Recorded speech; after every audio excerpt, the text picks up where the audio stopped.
नमस्कार। आप सुन रहे हैं द बॉलीवुड रेडियो और मैं हूं आपके साथ अनूप आकाश वर्मा। दोस्तों, ये किस्सा मन्ना डे की मोहब्बत का है।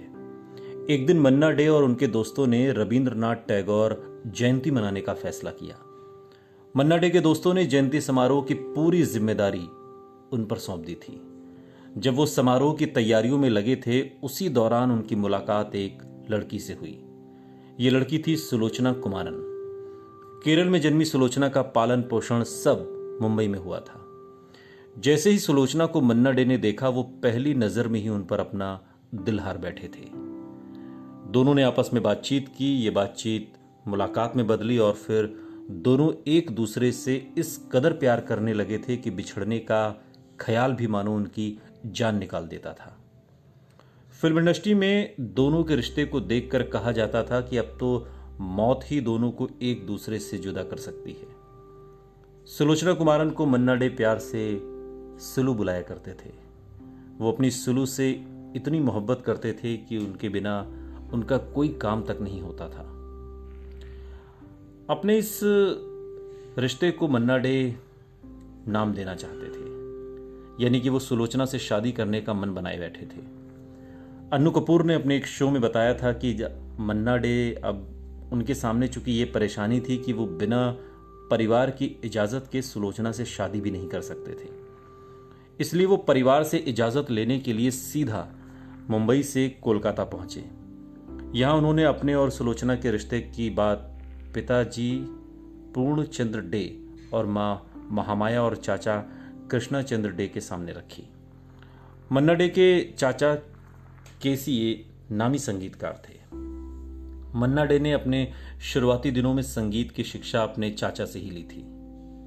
खैर, फिलहाल मन्ना डे के रिश्ते पर वापस लौटते हैं। सुलोचना से शादी करने की बात पर मन्ना डे के पिता ने उनसे कहा, कोई बंगाली लड़की नहीं मिली क्या?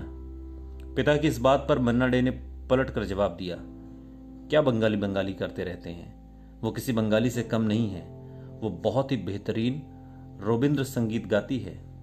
रविंद्र संगीत यानी रविंद्रनाथ टैगोर के गीत। ये सुनकर बहुत ही आश्चर्यचकित होकर उनके पिताजी बोले, अच्छा, रविंद्र संगीत गाती है, कहाँ से सीखा? पिता की इस बात पर मन्ना डे बोले, बस गाती है, कहीं से भी सीखा हो।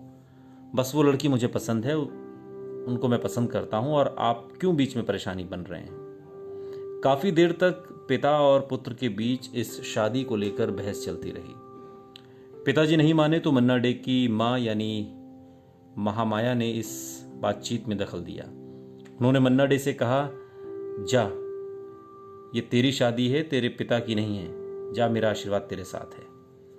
और इसके बाद 18 दिसंबर साल 1953 को मन्ना डे ने माँ के आशीर्वाद से सुलोचना के साथ 7 फेरे ले लिए। मन्ना डे की शादी के बाद 2 बेटियां हुई जो कि उनके दिल के बहुत करीब रहीं।